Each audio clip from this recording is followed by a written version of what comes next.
Joignez-vous à la discussion.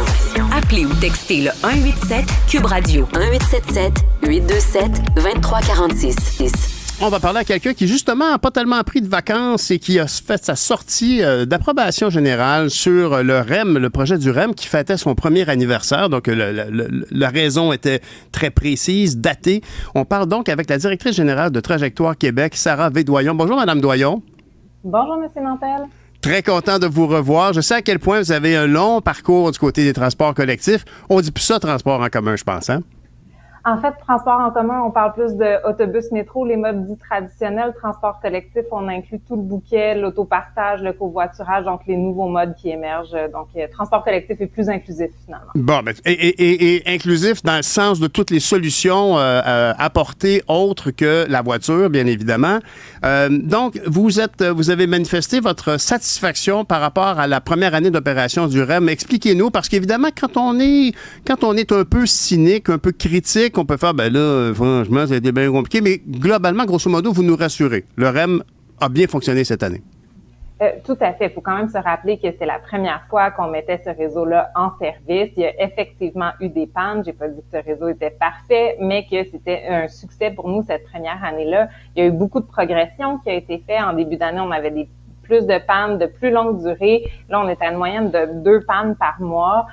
C'est très, très raisonnable, respectable comme fiabilité. Puis c'est quand même un réseau qui est satisfaisant pour les usagers. On a une très grande amplitude d'horaire, on a une très haute fréquence toute la journée. Donc, pour pouvoir délaisser la voiture, c'est le genre de réseau dont on a besoin parce que ça répond vraiment aux besoins des gens plutôt que des autobus qui sont fréquents juste en heure de pointe.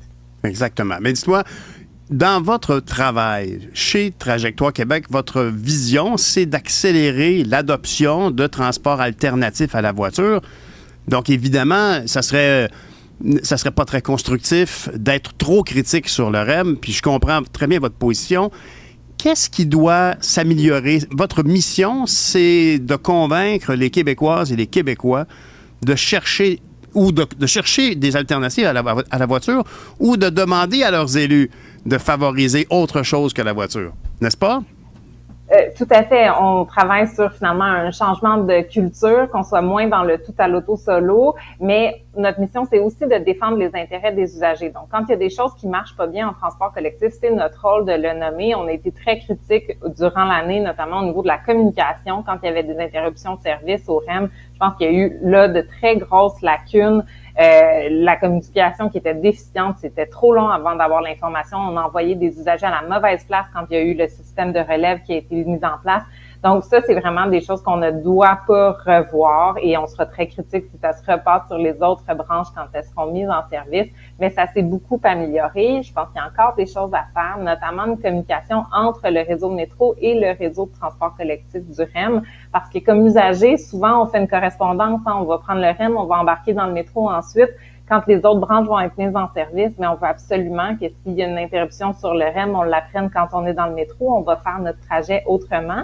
Même chose, s'il y a une panne dans le métro et qu'on est un usager du REM, on va peut-être choisir de rester dans le REM plutôt que de transférer sur le réseau de métro. Donc ça, c'est le genre de choses qu'on demande là, qui soit amélioré à court terme. Mais Mme Doyon, à titre de spécialiste des transports collectifs, je me dois de vérifier auprès de vous, est-ce que c'est toujours aussi, et moi j'ai l'impression que c'est toujours le cas, toujours aussi complexe la communication, la coordination entre les différentes sociétés de transport des 3 grandes municipalités là, qui composent Laval, Montréal et Longueuil?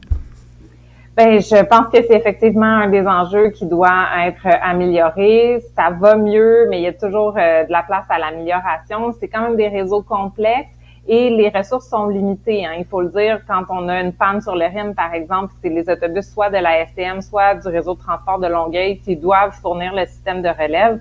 Ben, c'est des autobus qu'on enlève sur le terrain, là, qui sont déjà en train de desservir des lignes. Hein. Il n'y a pas des chauffeurs et des autobus stationnés qui attendent une panne. Donc, c'est quand même complexe à mettre en place. Il y a beaucoup d'éléments qui doivent être communiqués à la clientèle parce qu'il y a aussi des gens qui vont être sur le trottoir qui vont entendre un autobus qui passera pas. Donc, c'est difficile, je pense, mais il y a effectivement de la communication qui s'améliore là, au fur et à mesure que le temps passe depuis l'entrée en service du REM. Parce que je me rappelle, aujourd'hui, là, si j'habite à Longueuil et que je veux prendre, j'ai pas de carte, J'ai décidé de pas prendre mon auto. Tiens, j'essaye. D'ailleurs, on en parlera de la journée d'essai du transport collectif.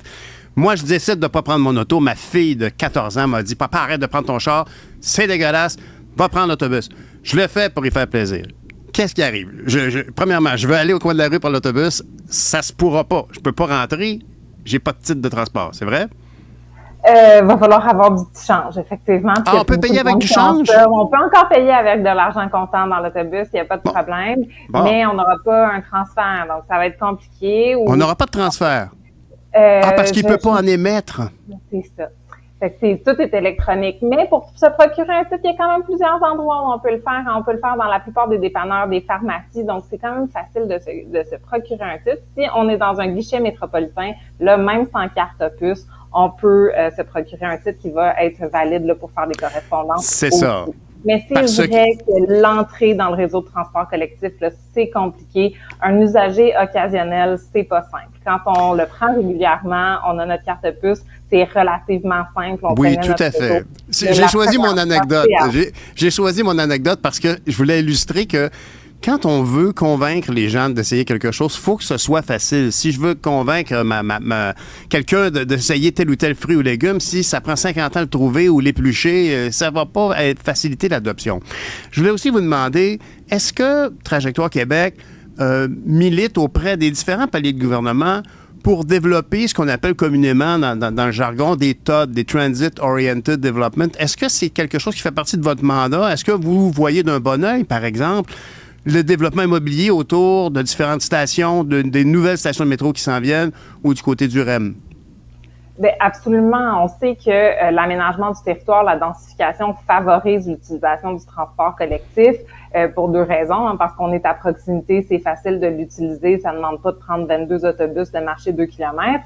Mais aussi parce que la densité induit la facilité de mettre du transport collectif structurant. Donc, c'est vraiment une solution qui est gagnant-gagnant. Puis on sait que pour tout l'environnement, la protection du territoire et tout ça, ben de construire des milieux de vie plus denses, dépendant du transport collectif, c'est vraiment plus efficace que de s'étendre et d'être dépendant de la voiture. Parce que quand on regarde ça de l'extérieur, on n'est pas des initiés comme vous ou comme tous ceux qui sont intervenants dans le milieu du transport collectif. On s'imagine bien qu'on va référer à des villes comme, je sais pas, Copenhague ou la Scandinavie. Ils ont toujours raison, les Scandinaves, ça devient presque agaçant. Mais honnêtement, c'est pas comme ça qu'on a construit notre territoire. Je veux dire, comme c'est un grand défi, on est en Amérique du Nord, on est encore dans l'héritage du réseau d'autoroutes d'Eisenhower aux États-Unis. On a besoin d'une voiture pour à peu près, pour beaucoup de nos petits transports. Qu'est-ce qu'on fait pour le fameux dernier kilomètre? Parce que se rendre à l'arrêt d'autobus, en espérant qu'on a pris notre billet à l'avance, il y a quand même une bonne marche parfois. Est-ce que c'est un défi, le dernier kilomètre, que pour les différentes sociétés de transport? Au-delà, donc, quand je dis le dernier kilomètre, corrigez-moi si je me trompe, mais c'est l'expression qui est utilisée pour parler de l'accès de la maison, de la résidence, à l'arrêt d'autobus du transport collectif. Tout à fait. Donc, ça peut être plus ou moins qu'un kilomètre, mais l'expression consacrée, c'est le dernier kilomètre. Et c'est un défi autant en transport en commun qu'en transport de marchandises, par exemple. C'est toujours le petit bout jusqu'à la destination finale qui est le plus complexe à desservir, souvent parce que c'est plus éloigné, il y a moins de densité. C'est une préoccupation, c'est vrai ici, c'est vrai à peu près partout dans le monde, mais il y a différentes solutions qui peuvent être mises en place. Quand c'est assez à proximité, la marche est une bonne solution, mais ça prend des infrastructures pour que ce soit agréable de marcher. C'est sûr que si on marche sur l'accotement d'une route à 70 km/h avec pas de trottoir, ça ne donnera pas le goût de marcher, même si c'est juste 5 minutes.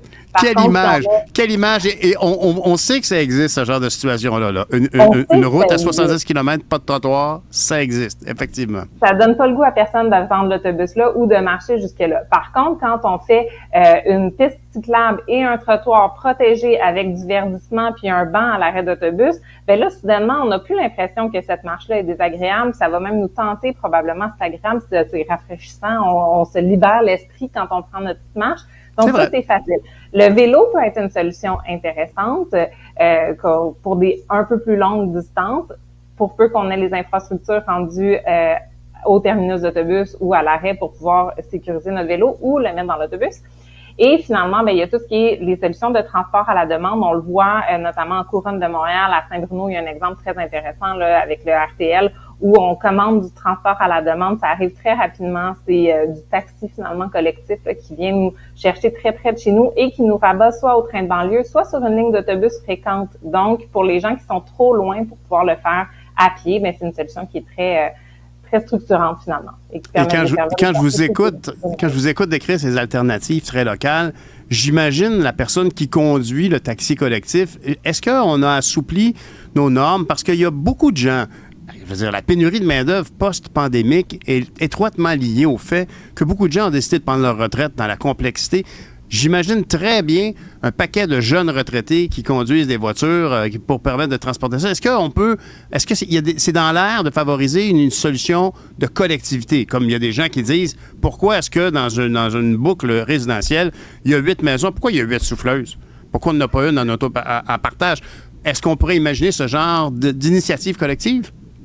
Effectivement, il y a des initiatives collectives là, sur ce qui est du transport à la demande. C'est vraiment organisé par les sociétés de transport elles-mêmes, mais on voit quand même des initiatives citoyennes. Il y a Solon à Montréal, qui est vraiment une initiative citoyenne de quartier où ils ont de l'autopartage entre particuliers, ils ont du vélo-partage entre particuliers, des remorques à vélo aussi, parce que, parfois, juste seul sur notre vélo, ça va bien, mais d'autres fois, il faut transporter nos enfants ou l'épicerie. Ils mettent à disposition de la collectivité, finalement, des vélos cargo. Donc, il y a toutes sortes de solutions citoyennes. Je pense que les gens sont vraiment prêts à faire le pas. Ils sont prêts à s'embarquer pour peu qu'on leur donne les moyens. Là. Donc, quand on facilite ce genre de solutions-là, les gens les adoptent. D'ailleurs, je dois vous demander, en terminant, les petits autobus électriques, je me souviens qu'une municipalité de la Rive-Sud dans l'Ouest, je pense que c'était la Prairie ou Brossard, était très heureuse de présenter un tout petit autobus qui permettait de faire peut-être ce genre de dernier mille. On a appris récemment que du côté de la STM, des midibus chinois, BYD électriques, avaient jamais été utilisés. Est-ce que l'avenir est aussi vers l'électrification des autobus ou s'il y a beaucoup de gens qui disent, écoutez, si ça ne fonctionne pas, les problèmes de transport d'autobus Lyon, puis je pense que vous et moi, on se rappelle d'avoir beaucoup travaillé sur ces alternatives-là.